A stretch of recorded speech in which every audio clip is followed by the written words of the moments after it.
Light rays have, ये मेरे पास laser light I and ये जा रही है उस पेंसिल की तरफ। आप देख सकते हो कि कैसे ये बेंड हो, यानी कि जो चीज लाइट को जितना बेंड कर पाएगा, लाइट की स्पीड को जितना स्लो कर पाएगा, जिसे हम बोलेंगे F2, तो ये पॉइंट्स पे यहाँ क्लैश कर जाएगा। Real and inverted, that will be the nature of image. हमारे पास अकेली u की वैल्यू -30 सेंटीमीटर आ जाए, दैट।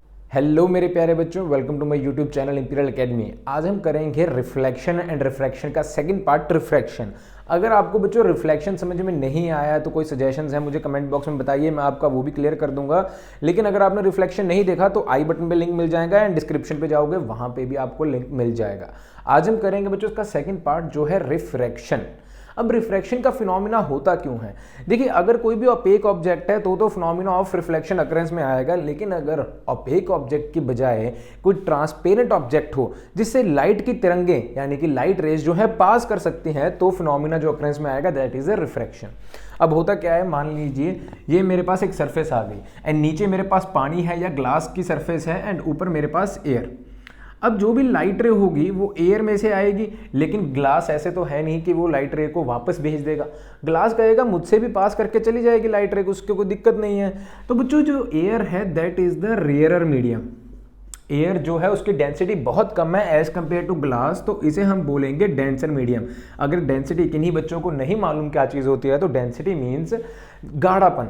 किसी ऑब्जेक्ट का कितना गाढ़ापन होता है उसे हम उसकी डेंसिटी बोलते हैं, ठीक है। अब देखिए इसकी जो ग्लास की डेंसिटी है वो बहुत ज़्यादा है एज कंपेयर टू एयर, तो होगा क्या, जो ये लाइट की स्पीड होगी ना इन एयर वो कम हो जाएगी एज कंपेयर टू ग्लास। जब ये लाइट रे एयर में से ग्लास में से जाएगी तो उसकी स्पीड हो जाएगी बहुत कम, तो ये कर जाएगी bend and that's why the phenomena of refraction occurs. इसे ही तो हम रिफ्रैक्शन बोलते हैं। The bending of the light rays due to different surfaces, due to different क्या कहते हैं हम mediums, is known as the refraction. अब रिफ्रैक्शन का फिनोमेना होता क्यों है? बिकॉज लाइट रेज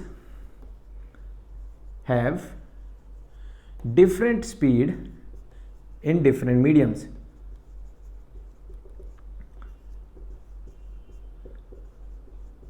जो लाइट की बच्चों स्पीड है ना वो बहुत अलग अलग है अलग अलग मीडियम्स में। ग्लास में कुछ और है, एयर में कुछ और है, वाटर में कुछ और है, डायमंड में कुछ और। एयर जो भी लाइट की स्पीड है वो डिफरेंट है इन different mediums, that why the phenomena of refraction occurs. अब होगा क्या, मान लीजिए ये मेरे पास एक स्ट्रेट सरफेस है जिसके अराउंड मैं एक नॉर्मल क्रिएट कर दूंगा। ये इमेजिनरी नॉर्मल, मैंने पहले भी आपको बताया था, किसी भी सरफेस में रिफ्लेक्शन जब किया था ना तब बताया था कि किसी भी सरफेस पे अगर मैं 90 डिग्री का कोई एंगल बना दूंगा तो उसे हम बोलेंगे नॉर्मल, एंड ये नॉर्मल की तरफ बेंड हो जाएगा। This is the incident ray, angle of incidence नहीं, सॉरी इंसिडेंट रे बना लीजिए। ये मेरे पास इंसिडेंट रे आएगी जो सोर्स से आ रही है, जो सोर्स ऑफ लाइट है यानी कि सूरज हो गया या बल्ब हो गया, उससे जो भी लाइट रे आके टकरा के बेंड हो जाएगी उसे मैं बोलूंगा रिफ्रैक्टेड रे। अब देखिए टर्म मैंने चेंज कर दी, रिफ्लेक्टेड की बजाय रिफ्रैक्टेड रे बोलूंगा मैं इसको। जो भी बेंड कर जाएगी रे उस रे को हम बोलेंगे रिफ्रैक्टेड रे। अब इसके भी कुछ लॉज होते हैं बच्चों, ये ऐसी नहीं है कि incident ray I and refracted रे आगे निकल जाएगी। इसके कुछ लॉज हैं, वो हम लॉज को भी स्टडी करेंगे, लेकिन उससे पहले the bending of the light रे को थोड़ा सा और जान लीजिए। अब ये जो बेंडिंग ऑफ लाइट रे होती है, जब भी रेयरर से डेंसर मीडियम में जाएगी आपको ये याद रखना पड़ेगा कि लाइट रे जो है रेयरर से डेंसर की तरफ जाते हुए बेंड टुवर्ड्स द नॉर्मल करेगी। ये जो नॉर्मल लाइन है it bend towards the normal, and वही ये मान लीजिए ग्लास लैब यहाँ खत्म हो गया एंड फिर से एयर आ गई, तो ये जो लाइट रे है it will bend away from the normal. ये हम फिनोमेना अभी करके भी देखते हैं। मान लीजिए ये ग्लास का एक स्लैब हो गया, हवा में से लाइट आई, बेंड कर जाएगी एंड सीधा निकल जाएगी। कितना सीधे निकलेगी कि इसके पैरेलल आ जाएगी। देखिए अब ये जो लाइट रे है कुछ इस तरह की जाएगी। ये मैं अभी आपको एक्सपेरिमेंट करके दिखा देता हूँ, बहुत ईजी एक्सपेरिमेंट है। देखिए ओरिजिनली पाथ ये था, लेकिन अब वो डेविएट करके किसी और डायरेक्शन में जाने लग गई। Whenever light goes from rare to denser it will bend towards the normal, and whenever light goes from denser to rare it will bend away from the normal. ये बात आपको याद रखनी है for MCQ type of questions. अब ये जो original path था इससे लाइट डेविएट कर गई, डिफ्लेक्ट हो गई, तो इसे हम बोलेंगे lateral displacement. lateral displacement, the change of the path of light due to the denser medium is known as the lateral displacement। Light जो है अपने ओरिजिनल पाथ से डिविएट करके किसी और पाथ पे जा रही है जिसे हम lateral displacement बोलते हैं। बच्चों अब देखिए lateral displacement due to a glass slab की कैसे होती है। अब ये मेरे पास एक ग्लास स्लैब है एंड वहाँ से आएगी कि इंसिडेंट रे। देखिए ओरिजिनली इसको इस डॉटेड लाइन पे आना चाहिए था, लेकिन क्या वो डॉटेड लाइन पे आएगी अभी देखते हैं। ये मेरे पास लेज़र लाइट आई एंड ये जा रही है उस पेंसिल की तरफ। आप देख सकते हो कि कैसे ये बेंड होके इसका जो पाथ है वो डेविएट कर गया। So this is the lateral displacement of light. इसके बाद बच्चों करते हैं लॉज ऑफ रिफ्रैक्शन। देखिए रिफ्रैक्शन के लॉस बहुत इंपॉर्टेंट है, आपको अच्छे से याद करने पड़ेंगे वो। ठीक है बच्चों, तो सबसे पहले लॉज ऑफ रिफ्रैक्शन के बारे में बात करते हैं। लॉज ऑफ रिफ्रैक्शन, पहला लॉ बच्चों सेम है जैसा हमने रिफ्लेक्शन में पढ़ा था। अगर आपको मालूम होगा तो, अगर आपने देखिए लेक्चर देखा फिर तो आपको याद होगा, अगर नहीं देखा तो आपको शायद वैसे भी याद हो कि incident ray, normal and refracted रे। इस बार बच्चों रिफ्रैक्टेड आएगा, रिफ्लेक्टेड नहीं आएगा। Refracted ray lie on the same plane. देखिए ये आपको ऐसे ही याद करना पड़ेगा, इसमें कोई ट्रिक नहीं है कि incident ray, normal, refracted and ray lie on the same plane. Second हमारे पास आ जाता है बच्चों स्नेल्स लॉ। स्नेल, ये जो लॉ है ना सेकंड, ये स्नेल नाम के साइंटिस्ट ने दिया था, उसके लिए हम इसे स्नेल्स लॉ भी बोलते हैं।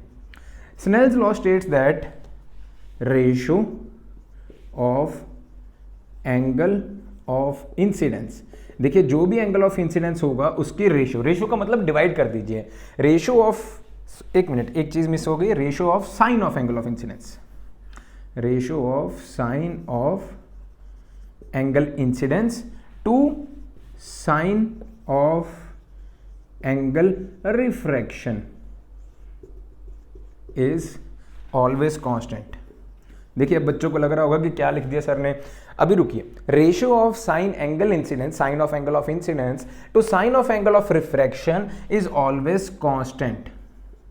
अभी दिखाता हूं मैंने क्या लिखा, देखिए sine I upon sine R is equal to constant, मैंने ये लिखा। रेशियो का मतलब क्या होता है बच्चों, रेशियो का मतलब होता है कि किन्हीं भी दो चीजों को डिवाइड करना। दो चीजों को डिवाइड कैसे करेंगे, sine of angle of I to sine of angle of R, ये हो गया डिवाइड, यानी कि रेशियो इज ऑलवेज कांस्टेंट। यही तो मैं इस बात में बता रहा हूं कि सेकंड लॉ जो स्नेल्स ने दिया था वो ये कहता है। अब साइन ऑफ एंगल इंसिडेंस कैसे और रिफ्लेक्टेड कैसे बनते हैं, देखिए ये मेरे पास आ रही है बच्चों इंसिडेंट रे, तो this will be the angle of incidence and ये नॉर्मल मैंने खुद से बनाई है इमेजिनरी, एंड ये हो गई bend and this is the angle of refraction. अब इन दोनों का मैं साइन निकालूंगा ना, अभी आपको मालूम होगा साइन, शायद आपने चैप्टर पढ़ लिया हो ट्रिग्नोमेट्री, अगर नहीं पढ़ा तो आपकी 10th में मैथ्स में ट्रिग्नोमेट्री आएगा तो आपको मालूम पड़ जाएगा कि साइन ये क्या होते हैं। अभी आपको शायद ना मालूम पड़े अगर आपने ट्रिग्नोमेट्री नहीं पढ़ा, लेकिन जिन्हों बच्चों ने कर लिया ट्रिग्नोमेट्री उन्हें पता है कि साइन क्या होता है, वो मिनट से कर लेंगे। ठीक है, इस पर कोई न्यूमेरिकल नहीं आएगा, बस आपको ये लॉ याद करना पड़ेगा कि स्नेल्स लॉ क्या होगा, ratio of sine of angle of incidence to sine of angle of refraction is always constant. बच्चों देखिए जैसा कि हमने किया था Snell's law, sine I upon sine R is equal to constant, तो ये जो कांस्टेंट होता है वो किसके बराबर होता है, sine I upon sine R is equal to constant, ऐसा मैंने आपको स्नेल्स लॉ में बताया था अभी। अब ये कांस्टेंट जो होता है किसके बराबर, sine I upon sine R can be written as refractive index. अब ये रिफ्रैक्टिव इंडेक्स क्या चीज़ है मैं आपको वो बताता हूँ। Refractive index basically comparison between speed of light है in air with respect to any other medium, तो उसे हम बोलते हैं absolute refractive index, absolute refractive index. जो चीज़ बच्चों जितनी गाढ़ी होगी, यानी कि जो चीज़ लाइट को जितना बेंड कर पाएगा, लाइट की स्पीड को जितना स्लो कर पाएगा, उसका रिफ्रैक्टिव इंडेक्स उतना ही ज़्यादा होगा। जो चीज़ लाइट को जितना ज़्यादा स्लो कर पाएगा उसका रिफ्रैक्टिव इंडेक्स उतना ही ज़्यादा होगा, आपको ऐसा ध्यान रखना है। तो रिफ्रैक्टिव इंडेक्स का एक और फॉर्मूला भी बनता है, देखिए वैसे refractive index is equal to sine I upon sine R, but इसका एक और फॉर्मूला है, refractive index is equal to speed of light in vacuum to speed of light in any medium. मान लीजिए किसी भी मीडियम का मुझे रिफ्रैक्टिव इंडेक्स, मुझे ये निकालना है कि स्पीड ऑफ लाइट किसी मीडियम में जाएगी तो कितने टाइम स्लो हो जाएगी या हवा में कितने टाइम्स फास्ट होगी, तो उसके लिए रिफ्रैक्टिव इंडेक्स होता है। For example refractive index of glass निकालेंगे विद रिस्पेक्ट टू एयर, हमेशा हम यही करते हैं, refractive index of glass with respect to air हम ऐसे लिखेंगे, और ये जो सिंबल है इसे हम बोलते हैं म्यू। फिजिक्स में इस सिंबल का नाम म्यू है, जिसे हम रिफ्रैक्टिव इंडेक्स के लिए यूज करेंगे। Refractive index of glass with respect to air, तो क्या आ जाएगा बच्चों, speed of light in vacuum यानी कि speed of light in air क्या आएगी, वो 3 × 10⁸ हमेशा ऊपर 3 × 10⁸ मीटर पर सेकंड की स्पीड ही लेनी है जब भी रिफ्रैक्टिव इंडेक्स निकालना होगा। And speed of light in medium, मैंने मीडियम ले लिया ग्लास, अब ग्लास में स्पीड ऑफ लाइट कितनी होती है 10⁸, कटिंग करके आंसर आएगा 1.5। तो इसका मतलब स्पीड ऑफ लाइट जो है वो ग्लास में 1.5 टाइम्स स्लो हो जाती है। या आप ऐसा भी मान सकते हो कि ग्लास के कंपैरिजन में speed of light in air is 1.5 times of it. ठीक है, जैसे कि 2 का 1.5 टाइम्स करेंगे तो मेरे पास 3 आ जाएगा, that is the speed of light in air. Refractive index अब आपको याद जो रखना है वो for MCQ questions, that is कि रिफ्रैक्टिव इंडेक्स ऑफ जो डायमंड होता है ना वो सबसे ज्यादा होता है। Refractive index of diamond is very much, that is 2.34 या 44, कुछ इस तरह का रिफ्रैक्टिव इंडेक्स होता है, आप इसको याद रखिएगा। तो इसी के साथ बच्चों चलते हैं नेक्स्ट पार्ट की तरफ। नाउ बच्चों we have move to the spherical lenses. देखिए रिफ्लेक्शन में मैंने स्फेरिकल मिरर्स एक्सप्लेन किए थे कि क्या होते हैं, अब हम करेंगे स्फेरिकल लेंसेज क्या होते हैं। लेंसेज भी दो तरह के होंगे बच्चों, एक होगा कन्वेक्स लेंस, एक होगा कनकेव लेंस। कन्वेक्स लेंस कैसे बनेगा, जब मैं किसी भी ट्रांसपेरेंट मीडियम को इस तरह बंद कर दूंगा, that is the convex lens, and this will be the concave lens. अभी मैं आपको एक्सपेरिमेंट करके दिखा देता हूं कि कैसे लाइट रेज इससे कन्वर्ज एंड डाइवर्ज करेंगी, अभी करता हूं। Now I am gonna demonstrate how convex lens is said to be the converging lens and how concave lens is said to be the diverging lens.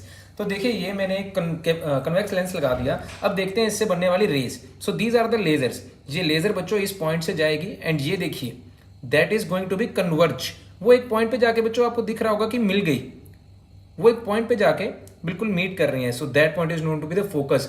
ये बात आप आगे भी ध्यान रखिएगा, जब मैं आपको प्रिंसिपल फोकस समझाऊंगा कि क्या चीज होती है तब ये बात आपके काम आएगी। Now it is the converging lens. अब देखते हैं diverging lens, that is the concave lens. बच्चों now I am gonna explain why concave lens is said to be the diverging lens. अगर आप ध्यान से देखिएगा तो ये लेजर लाइट है बच्चों, ये लेजर लाइट उस तरफ को क्या करेगी, डाइवर्ज, एंड पीछे को ट्रेस बैक करने पे ये एक पॉइंट से निकलेगी जो हमें प्रिंसिपल फोकस जिसे हम बोलेंगे F2, तो ये पॉइंट्स पे यहाँ क्लैश कर जाएगी। सो दिस इज द F2। आप देखेंगे रेज ऑफ लाइट जो है आगे जाके डाइवर्ज कर गई, that's why it is said to be the diverging lens.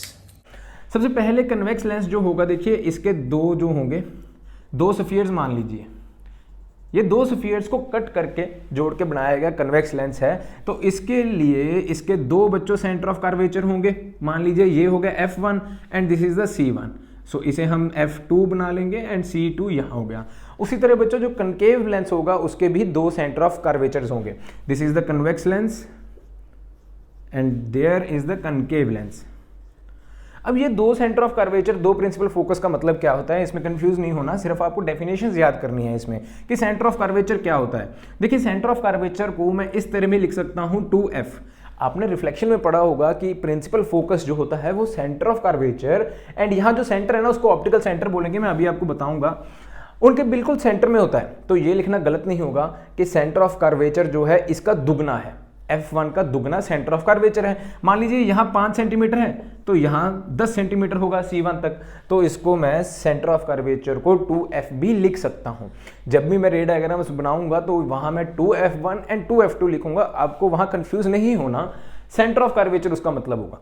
ठीक है, अब सेंटर ऑफ कर्वेचर की डेफिनेशन देखिए, centre of curvature is the centre of, जो पिछली बार थी डेफिनेशन वही डेफिनेशन है, सेंटर ऑफ हॉलो स्फीयर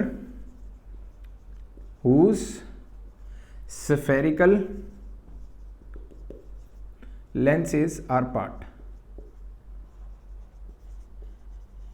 जिससे मैंने लेंसेज बनाए हैं, दो स्फेरिकल हॉलो स्फीयर्स जिनका सेंटर होगा वो सेंटर ऑफ कर्वेचर होगा, जिससे मैंने लेंस बनाया है। ठीक है, उसके बाद बच्चों प्रिंसिपल फोकस की डेफिनेशन बहुत इंपॉर्टेंट है, पेपर में पूछते हैं तो आप उसे याद कर लीजिए, प्रिंसिपल फोकस। अब प्रिंसिपल फोकस बच्चों यहाँ भी दो तरह का होगा, एक कन्वेक्स लेंस का होगा, एक कनकेव लेंस का होगा। देखिए मैं दोनों अलग अलग बना के दिखाता हूँ। ये मान लीजिए मेरे पास आया कन्वेक्स लेंस एंड ये मेरे पास आया कनकेव लेंस, ये मेरे पास है प्रिंसिपल एक्सिस। कोई भी लाइट रे, पैरेलल लाइट रे जाएगी वो कर जाएगी बच्चों कन्वर्ज, वो क्या कर जाएगी, कन्वर्ज कर जाएगी एक पॉइंट पे। ठीक है, ये मेरे पास आ जाएगा F, वहाँ F2 लिख लेते हैं, आप CBSE के लिए F2 है वहाँ।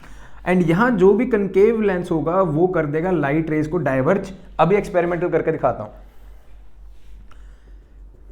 तो इसको ट्रेस बैक करेंगे, ये एक पॉइंट पे आके मिल जाएंगी, उसे बोलेंगे F।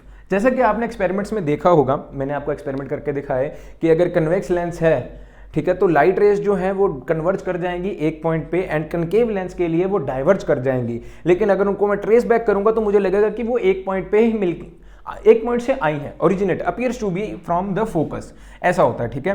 तो इसके लिए मेरे पास कन्वेक्स लेंस जो है, अब उसे हम बोलेंगे कन्वर्जिंग लेंस।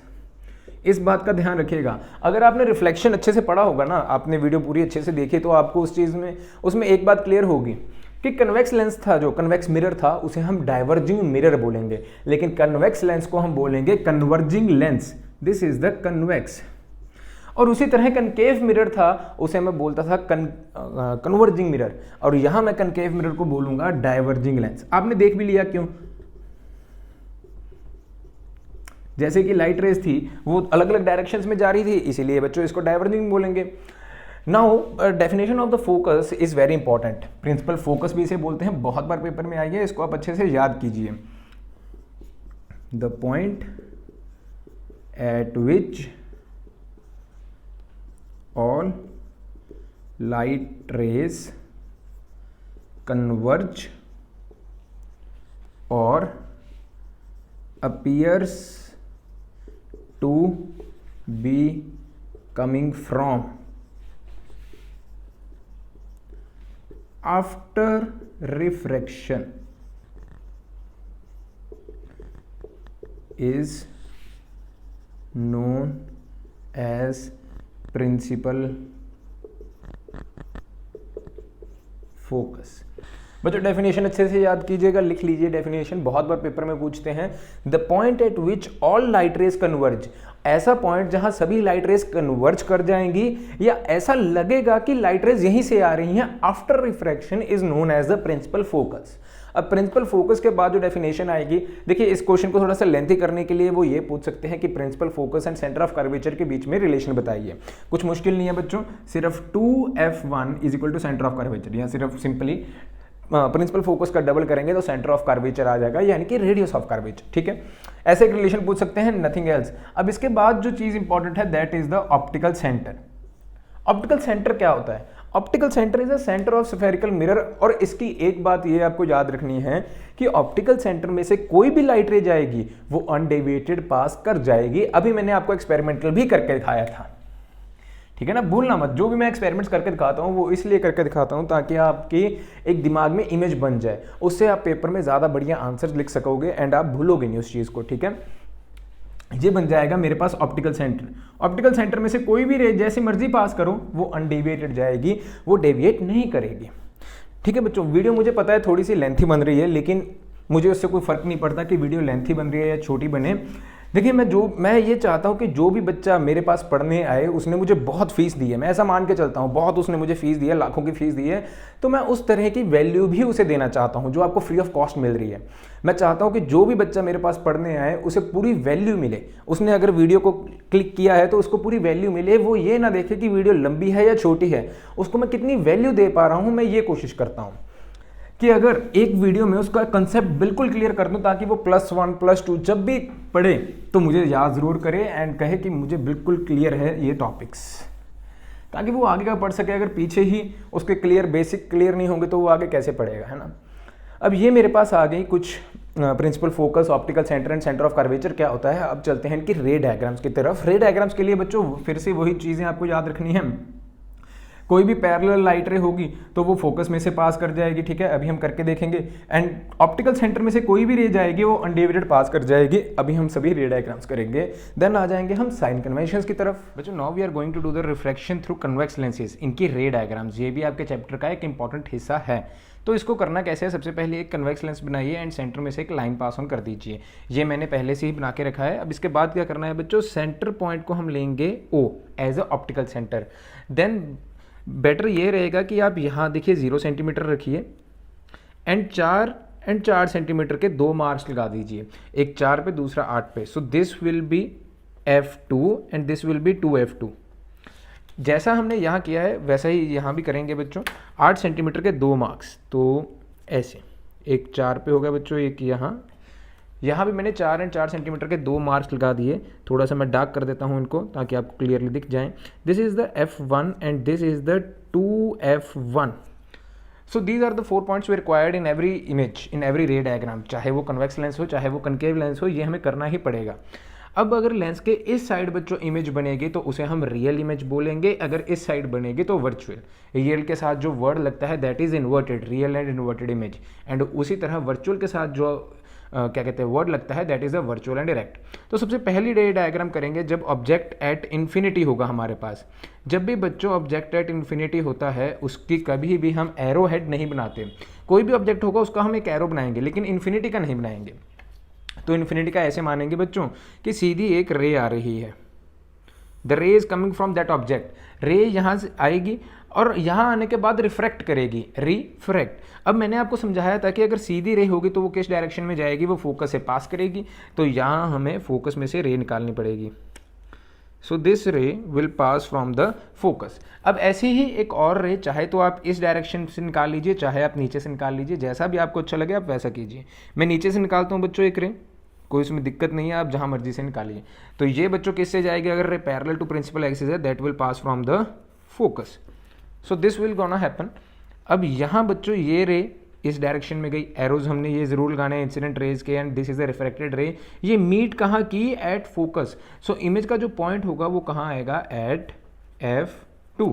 इमेज कहाँ बनेगी, at f2. And the size is very very small. So image size is diminish और highly diminish, small in size, जैसा मर्जी आप लिखना चाहे. डिमिनिश का मतलब होता है छोटा, साइज में छोटा.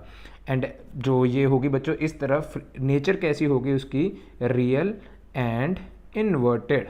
This will be the nature of that image. ये हो गया हमारे पास पहला केस. अब जो ऑब्जेक्ट है धीरे धीरे प्रिंसिपल एक्सिस पे आगे बढ़ता जाएगा. देखिए नाउ दिस विल बी और सेकंड डायग्राम. यहाँ जो ऑब्जेक्ट होगा बियॉन्ड 2f1, ऑब्जेक्ट बनाने के लिए क्या करना पड़ेगा, हमें एक ऐसे एरो बनाना पड़ेगा. यहाँ हम लिखते हैं बच्चों a, यहाँ हम b लिख देंगे. अब ऑब्जेक्ट जो है यहाँ लिख सकते हैं beyond 2f1. f1 can also be written as c1 या बियॉन्ड c1. अब यहाँ से बच्चों एक जो होगा हमें इंसिडेंट रे एरो के हेड से, दोनों इंसिडेंट रे एरो के हेड से निकालनी है. तो सबसे पहली रे ये गई, यहाँ से बच्चों होगी रिफ्रैक्ट. अगर पैरेलल टू प्रिंसिपल एक्सिस है कहाँ से जाएगी, अब आपको मालूम है, that will be pass from the focus. So here we go. यहाँ इसके डायरेक्शन के एरो जरूर लगा दीजिए. सेकंड बच्चों जो रे होगी, मैं तो कहूँगा बच्चों कि ऑप्टिकल सेंटर में से निकालिए, that would be better. Optical centre में से रे निकालने के लिए एक बड़ा स्केल यूज़ करते हैं हम, क्योंकि मेरी इमेजेस जो है काफ़ी बड़ी हैं, लेंथी हैं, ताकि आपको दिख सके क्लियरली. ये हो गया. ऑप्टिकल सेंटर में से जो रे जाएगी वो अनडेविएटेड पास कर जाएगी, तो हमने किसी भी तरफ डेविएशन नहीं शो करनी, डायरेक्टली बस एक रे निकाल देनी है. थोड़ा सा हल्का सा ऊपर करना पड़ेगा बच्चों. ये हो गया. अब यहाँ ये रे मीट कहाँ करेगी, इस तरफ कुछ. द रे passing from the optical centre goes undeviated, वैसा ही हुआ, रे अनडेविएटेड चली गई. ये मीट कहाँ की, यहाँ की मीट की बच्चों. तो यहाँ मैं बनाऊंगा इसका एरो का हेड इन्वर्टेड. ठीक है. ऊपर बच्चों बी था तो यहाँ डालेंगे हम बी डैश एंड नीचे ए डैश. अब ये जो एरो है this is bigger in size and this is smaller in size. जब आप बनाओगे आपको ये कंपैरिजन क्लियरली दिख जाएगा. जो इमेज बनेगी that is between f2 and 2f2. आप f2 एंड c2 भी लिख सकते हो, कोई दिक्कत नहीं, that will be the same. Size जो होगा हम लिखेंगे स्मॉल इन साइज. एंड जो नेचर है that is the real and inverted, that will be the nature of image. इसी के साथ बच्चों सेकंड केस हुआ. चलते हैं थर्ड केस की तरफ. ये ऑब्जेक्ट जो होगा थोड़ा सा और आगे आ जाएगा. Now we will make the object at f2. ये बच्चों f2, 2f2 पे मैंने ऑब्जेक्ट बना दिया. So object is eight 2f2 और we can say that c2, बिल्कुल उसके ऊपर है. तो सबसे पहली रे बच्चों ऐसे ही डायरेक्टली सीधी रे जाएगी. Let's see what will happen. ये एक सीधी रे गई एंड ये अगर पैरेलल टू प्रिंसिपल एक्सिस है it will pass from the f2. Yes it will gonna pass from f2. तो ये हमारे पास इस तरह के इंसिडेंट रे आ गई. इस पे मैंने एरोस लगा दिए. सेकंड रे बच्चों ऑप्टिकल सेंटर से, आप चाहे तो ऑप्टिकल सेंटर से निकाल लीजिए, जहाँ से आप चाहोगे वहाँ से निकलेगी. ये मैंने ऑप्टिकल सेंटर से एक रे निकाली. अब बच्चों इसका एक और भी ध्यान रखेगा, मोस्ट ऑफ द टाइम्स जो रे गलत बनाते हैं बच्चे वो यही डायग्राम बनाते हैं, क्योंकि इस डायग्राम में जो रे आएगी, मुझसे भी थोड़ा सा उधर बना है, इस डायग्राम में जो रे आएगी अगर F2 पे ऑब्जेक्ट है वो F2 पे ही बनेगी। सॉरी यहाँ F1 था बच्चों, F1 पे है, F1 सॉरी F1 पे है तो वो F2 पे ही बनेगी। Image will B eight 2F2, बिल्कुल ऑपोजिट उसी तरफ बनेगी। साइज जो होगा that will B same in size, exactly same size का, अगर यहाँ 5 सेंटीमीटर तो उधर भी 5 सेंटीमीटर। एंड अगर इमेज उस तरफ बनी है तो रियल एंड इन्वर्टेड तो लिखना ही पड़ेगा, that is the nature of the image. इसी के साथ हमारा थर्ड केस हुआ, चलते हैं फोर्थ केस की तरफ। नाउ बच्चों this is the fourth case. Fourth case में जो ऑब्जेक्ट है वो 2F1 से थोड़ा सा और आगे आ जाएगा, that is between 2F1 and F1। यहाँ हम ऑब्जेक्ट बना देते हैं कहीं भी, तो यहाँ लिखेंगे बच्चों between F1 and 2F1, simple. सबसे पहली ray parallel to the principal axis, बहुत ही इजीली आपको डायग्राम सभी समझ में आ रही होगी कि ये तो बहुत ही बच्चों का काम है, हम ऐसे ही घबरा रहे थे। सीरियसली ये बच्चों का काम है, इसमें कुछ है ही नहीं, मुश्किल तो कुछ भी नहीं है। ये गई सीधी ray, parallel to principal axis will pass from the focus, यही हमने सीखा है। And then second ray will go from the optical centre, let's see what will happen. Optical centre से ये जा रही है रे, तो ये तो मीट तो करनी पड़ेगी ना, तो आगे तक बनाते हैं बच्चों। थोड़ा सा ज़्यादा ही आगे चला गया, मीट करते करते काफ़ी आगे चला गया, मेरे ख्याल ये स्क्रीन से आउट हो गया। 1 मिनट देख लीजिए, ये आगे जाके थोड़ा सा मीट करेगा, जहाँ भी ये मीट करेगा वहाँ एरो का हेड बनाइए एंड ऊपर तक ज्वाइन कर दीजिए। ये रे मुझे एक्सटेंड करनी पड़ेगी अब, सो बच्चों यहाँ हम लिखेंगे AB, तो यहाँ आ जाएगा A', B'। ऑप्टिकल सेंटर में से रे जाएगी जो वो अनडिवाइडेड चली जाएगी। आप देख सकते हैं कि ऑब्जेक्ट जो है इतना सा है एंड इमेज उसकी बहुत बड़ी बन रही है, तो इजीली आप इमेज के कैरेक्टरिस्टिक सब लिख सकते हैं। इमेज बनेगी बियॉन्ड 2F2, F2 के भी पीछे जाके जो इसके बच्चों कैरेक्टरिस्टिक्स होंगे that will be enlarge, size जो होगा काफ़ी बड़ा होगा, एनलार्ज होगा। And nature real and inverted, ये तो आपको क्लियर हो गया। Now we have move to the next image that is at F1। When object is at F1, let's see how the image will be. Object at, ये सभी images आपको practice करनी पड़ेंगी, बार बार बनाओगे बार बार करोगे तो प्रैक्टिस हो जाएगी, कोई दिक्कत की बात नहीं है। काफ़ी ईजी हैं ये इमेजेस, मुश्किल तो है ही नहीं। ये गई पहली रे, यहाँ हम A एंड B लगा देंगे। It will pass from the focus, ये हमने सीखा है अभी तक, and it will goes from focus like this. Second रे बच्चों जो जाएगी that is go from the optical centre, तो ये आ गई मेरी ऑप्टिकल सेंटर के पास रे। अब बच्चों ये जो रेज आपको दिख रही हैं ये बिल्कुल ही पैरेलल है, जितना मर्जी मैं आगे सबटेंड कर दूं ये कभी भी मीट नहीं करेगी। तो ये जो इमेज बनेगी एट इन्फानाइट जाके बनेगी, मतलब कि बहुत दूर जाके मीट करेंगे अगर कभी की, तो एट इन्फिनिटी में लिख सकता हूँ यहाँ पे। एट इन्फिनिटी के बाद जो नेचर होगी बच्चों बहुत बहुत बहुत बड़ी इमेज बनेगी, तो हाईली मैग्नीफाइड भी लिख सकते हैं, highly magnified.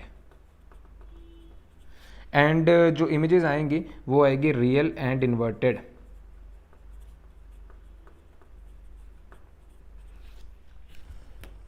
Now the object is between optical centre and F1, तो देखते हैं कि इमेज किस तरह की बनेगी। This will be the A and this will be the B। Object is between optical centre and F1, optical centre and F1 के बीच में ऑब्जेक्ट होगा। तो बच्चों ये जो है देखिए एक स्पेशल केस होगा और इस पर एक क्वेश्चन MCQ आया था, मैं बताता हूँ कि किस तरह का था। पैरेलल रे will move from the focus, ये गई फोकस में से, एंड सेकेंड रे will be move from the optical centre. So here is the optical centre. अब बच्चों ये गैप जो है आगे जाके वाइड हो रहा है, तो ऑटोमेटिकली ये पीछे जाके ज़रूर मिलेंगी। मुझे लगता है ये एक ज़्यादा बैकवर्ड लेके जानी पड़ जाएंगे, but let's see where they meet. अब बैकवर्ड्स रे लेके जा रहे हैं, रियलिटी में ये बैकवर्ड नहीं जाएगी, इट अपीयर्स कि वो पीछे जाके मिल रही हैं कहीं पे। तो मुझे बैकवर्ड जहाँ तक मैं लेके जाऊँगा देखते हैं। अब ये बनानी डॉटेड, ये हमेशा इस बात का ध्यान रखेगा, बैकवर्ड रेस कभी नहीं जाएंगी, ये हमेशा डॉटेड बनाएंगे। रियल में ये नहीं पॉसिबल कि रेस बैकवर्ड को ट्रैवल कर जाए, रेस हमेशा आगे को ट्रैवल करती हैं। So this is A dash and B dash. Rays जो है यहाँ मीट की, ऑब्जेक्ट ये रहा, इमेज ये रही। इमेज जो है अब काफ़ी बड़ी है, तो मैग्नीफाइड, हाईली मैग्नीफाइड इमेज आप लिख सकते हो, कोई दिक्कत नहीं है। ये बनी कहाँ, position in front of the lens, front of lens. And जो अब नेचर होगा, इमेज इस तरफ बनी है, that is virtual and erect. तो क्वेश्चन कुछ ज़्यादा ट्रिकी नहीं था। क्वेश्चन इज दैट कि मुझे एक ऐसा लेंस बताओ जो वर्चुअल एंड डायरेक्ट इमेज भी बनाए एंड मैग्नीफाइड भी बनाए। तो उसका आंसर था कन्वेक्स लेंस। ये एमसीक्यू क्वेश्चन था, ठीक है। तो उसमें ऑप्शन थे convex lens, concave lens, can't say एक और ऑप्शन था, यानी कि प्लेन, कन्वेक्स, मिरर, कुछ इस तरह का था। अब जो कनकेव लेंस होता है, कनकेव लेंस हमेशा वर्चुअल एंड डायरेक्ट इमेज तो बनाता है, लेकिन वो स्मॉल इन साइज बनाता है, कभी भी बड़ी साइज की नहीं बना सकता। वो एक सिर्फ कन्वेक्स लेंस ही बना सकता है। Virtual image which is magnified is only be found by convex lens. तो आप इस चीज़ का ध्यान रखिएगा, लेंसेज के बारे में चल रहा है तो कन्वेक्स लेंस ही एक ऐसी इमेज बना सकता है, ठीक है बच्चों। अब चलते हैं कनकेव लेंस के क्वेश्चंस की तरफ। Now we have move to the ray diagrams of the concave lens. तो कनकेव लेंस में कैसी रे डायग्राम्स आएंगी? सबसे पहले तो ऑब्जेक्ट बच्चों जो होगा कहीं भी इन्फिनिटी पे होगा, एट इन्फिनिटी। इसके सिर्फ हम दो ही केसेस करते हैं, बाकी के केसेस नहीं। एक इन्फिनिटी, एक यहाँ कहीं भी ऑब्जेक्ट होगा, क्योंकि रियलिटी में हम यहाँ F1 पे रख सकते हैं, F2 पे हम नहीं रख सकते कोई भी चीज़, ऐसा ऐसा हम मानते हैं। तो सबसे पहली जो रे होगी ये गई। ये मैं आपको कॉपी पे इसलिए बना रहा था ताकि आपको अपना पेंसिल स्केल पकड़ना आ जाए कि कैसे बनाएंगे। सबसे पहले पहली रे सीधी जाएगी। आपको क्या लगता है वो F1 से निकलेगी? गलत, वो बच्चों F2 से निकलेगी। यही हमने F2 के डेफिनेशन में किया था। अगर कोई भी पैरेलल रे किसी एक पॉइंट से पास करेगी, अपीयर टू भी पास होगी, that is the point of F2। तो F2 में से जो रे बैकवर्ड तो जा नहीं सकती, रे तो आगे जाएगी, ये चलेगी रे आगे। लेकिन हम इस तरह आगे बनाएंगे कि बैकवर्ड्स अगर डॉटेड लाइन बनाएं तो वो कहाँ मीट करे? जाके F2 पे। ये आपको ध्यान रखना है। ये रे गई, ये सीधा उधर को चलेगी, लेकिन बैकवर्ड ट्रेस करने पे F2। तो मेरा जो स्केल होगा इस पॉइंट और इस पॉइंट को मीट करना चाहिए, ऐसे बनाएंगे। सेकंड रे आपको मालूम है कि ऑप्टिकल सेंटर, या आप जैसा मर्जी चाहे वैसे बना सकते हैं। मान लीजिए ऑप्टिकल सेंटर में से मत निकालिए, आप यहाँ नीचे से निकाल दीजिए। ये हो गई एक और रे। अब आपको कैसे बनानी है? ये पॉइंट एंड ये पॉइंट को मिलाते हुए, this two points must be meet. तो यहाँ से बच्चों डॉटेड रे शुरू होगी, 1 2 3 4 5, ये dotted ray, and this is the ray that gets deviated. मैंने आपको दिखाया था कि लेज़र से ये रेस कैसे डेविएट करती हैं। तो इमेज अब कहाँ बनेगी बच्चों? Eight F2। इमेज का साइज बहुत छोटा, डिमिनिश, या स्मॉल इन साइज भी लिख सकते हो, डिमिनिश। इस तरफ बनी तो इमेज की नेचर होगी बच्चों virtual and erect. Now we have move to the last case, that is the second of concave lens, ठीक है। टोटल 8 रे डायग्राम्स हैं, हमने 7 कर लिया, अब ये हमारा लास्ट केस है। अब यहाँ जो ऑब्जेक्ट होगा वो कहीं भी होगा इन फ्रंट ऑफ लेंस, हम ऐसा लिख देंगे, इन फ्रंट ऑफ लेंस, कहीं भी हो सकता है, वी डजेंट केयर। मान लीजिए वो यहाँ होगा, यहाँ मान लेते हैं। This is the object, this is the A, this is B, object का नाम AB। नाउ करना क्या है? सबसे पहले सीधी रे, ये सीधी रे जो है कहाँ से जाएगी? थोड़ी सी एक्सटेंड हो गई, हम यहाँ तक सीधी रे बना देंगे, कोई बात नहीं अगर एक्सटेंड भी कर दी। तो बैकवर्ड इस तरह ट्रेस करना है कि वो F2 पे मीट करे ज़रूर, then deviated. Second ray we must goes from the optical centre, we must let it to be go from the optical centre. Second ray optical centre से गई, ये आ गई, मीट कहाँ की बच्चों? ये मीट की, तो ये हमारे पास डायग्राम आ गई, this is the A dash, this is the B dash. अब जो इमेज है वो कहाँ बनी? इन फ्रंट ऑफ लेंस ही बनेगी। साइज स्मॉल इन साइज ही लिखेंगे क्योंकि साइज रियलिटी में स्मॉल ही आया है। एंड जो इमेज बनी that is virtual and direct. मैंने बताया था कि कन्वेक्स लेंस ही एक ऐसा लेंस है जो वर्चुअल एंड डायरेक्ट इमेज तो बनाएगा और बड़ी भी बनाएगा, बाकी सब virtual and direct images small in size ही बनाएंगे। इसी के साथ बच्चों आपके 8 रे डायग्राम्स खत्म हुए। अब चलते हैं साइन कन्वेंशंस की तरफ। सर आपको सभी साइंस समझा देंगे एंड देन न्यूमेरिकल्स। बच्चों now we have come to the sign conventions. देखिए जैसा कि हमने साइन कन्वेंशंस किए थे रिफ्लेक्शन में, मिरर्स में, वैसे ही साइन कन्वेंशंस होंगे रिफ्रैक्शन में, थोड़ा सा लेकिन फॉर्मेज में चेंजेस होगा। अभी देखते हैं, जैसा कि आपने सभी रे डायग्राम्स की, आपको ये अब मालूम पड़ गया कि उस तरफ एक लेंस ये रहा, उस तरफ जो भी इमेज बनेगी that is the real image, and इस तरफ जो भी इमेज बनेगी that is the virtual image. तो इसमें बस ये चेंज होगा। अभी आप इसका ध्यान रखिएगा, मैं एक कार्टेशियन प्लेन बना देता हूं, यहां positive positive, negative and negative. Real image मैंने बताया था मिरर में जो होती है वो नेगेटिव होती है, कि रियल वर्ल्ड जो है बहुत नेगेटिव है, जेलसी है, लोग एक दूसरे से जेलसी करते हैं, रियल वर्ल्ड में नेगेटिविटी बहुत ज़्यादा है, तो इसलिए real image negative. But in lenses real image is positive. आपको ये चीज़ दिमाग में बिठानी पड़ेगी, ठीक है, प्रैक्टिस करोगे तो आएगी ये चीज़ें, दिमाग में भी बैठ जाएंगी। साइन कन्वेंशन सबसे पहले बच्चों, ऑब्जेक्ट डिस्टेंस, जैसा कि आपको मालूम होगा कौन से लेटर से रिप्रेजेंट किया जाता है, object distance will be represented by the letter U, and ये हमेशा आपको नेगेटिव में लेना है, no doubt in that. Image distance, image फिर से बच्चों दो तरह की आ जाएगी, एक हो जाएगी बच्चों real image, second will be the virtual. अब रियल इमेज लेंगे पॉजिटिव में, वर्चुअल इमेज लेंगे नेगेटिव में, इस बात का आपको ध्यान रखना पड़ेगा, ये उल्टा हो गया, ठीक है। प्रिंसिपल फोकस, फोकस बच्चों इजी है, फोकस आपको पहले भी बताया था कि कन्वेक्स मिरर का फोकस पॉजिटिव तो कन्वेक्स लेंस का भी पॉजिटिव, कनकेव मिरर का प्रिंसिपल फोकस बच्चों नेगेटिव था तो लेंस का भी नेगेटिव। वेरी इजीली ये हमने कर लिया। देन सेकंड हमारे पास आया बच्चों lens formula. Lens formula is bit different from that of mirror formula. Lens formula में क्या कहते हैं, 1/v minus 1/u is equal to 1/f, that is the lens formula. जबकि आपको मिरर फॉर्मूला अगर याद हो तो यहाँ प्लस का साइन था, बस एक छोटा सा चेंज किया, माइनस का साइन कर दिया। लेंस फॉर्मूला के बाद बच्चों फॉर्मूला ऑफ मैग्निफिकेशन आ जाएगा। मैग्निफिकेशन के फॉर्मूला में भी बहुत स्लाइट चेंज है, that is the magnification is equal to +v/u। जहाँ पहले मिरर में यहाँ -v/u था, अब +v/u है, साइंस का थोड़ा सा चेंज है, आपको ये बात ध्यान में रखनी पड़ेगी। देन मैग्निफिकेशन का एक और फॉर्मूला, उसमें कोई चेंज नहीं, height of image upon height of object, that is bit clear similarly. And मैंने आपको ये भी बताया था कि अगर मैग्निफिकेशन लेस देन 1 हो तो इमेज का साइज जो होगा that is a small in size, ये मैंने आपको पहले भी बताया था। Magnification is less than 1 then the size of image is small, and magnification is equal to 1 then size of image is same as that of object. If magnification is greater than 1 then size of image is enlarge. देखिए मैंने आपको बताया था पहले भी कि magnification के minus and plus में होने से ये नहीं पता लगता कि उसका साइज जो है बड़ा होगा या छोटा। मैग्निफिकेशन जो पॉइंट्स में कितनी आ रही है, 1 पॉइंट समथिंग आ रही है, 0 पॉइंट समथिंग आ रही है, उससे पता लगेगा कि साइज क्या आया, ठीक है। एंड फिर से बच्चों एक और चीज़ बता दूं बस लास्ट, मैग्निफिकेशन अगर नेगेटिव में आए तो इमेज है रियल, रियल के साथ जो भी वर्ड आता है वो आपको मालूम है कौन सा वर्ड आएगा, मैं नहीं बताऊंगा। पॉजिटिव, पॉजिटिव मतलब वर्चुअल इमेज, ये बस आपको इन चीज़ों का ध्यान रखना है। वैसे तो आपको रियल वर्चुअल यहाँ से पता लग जाएगा, अगर v माइनस में है तो वर्चुअल, अगर v प्लस में है तो रियल, ठीक है। इसी के साथ हमारे सभी साइन कन्वेंशंस हो गए, चलते हैं इसके न्यूमेरिकल की तरफ, फिर आपका ये चैप्टर हो जाएगा बिल्कुल समाप्त। आई होप आपको बहुत अच्छा समझ में आ रहा हो। अगर कोई भी सजेशंस भी हो ना तो आप मुझे कमेंट बॉक्स में ज़रूर बताइए। अब करते हैं इसका न्यूमेरिकल। चलिए बच्चों अब हम आ गए न्यूमेरिकल्स पे। तो देखिए इस न्यूमेरिकल में क्या कह रहे हैं कि एक कनकेव लेंस है और फोकल लेंथ 15 सेंटीमीटर।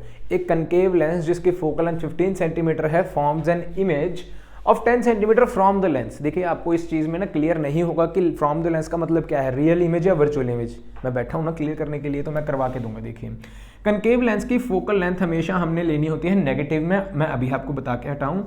तो ये तो आ गया बच्चों -15 सेंटीमीटर।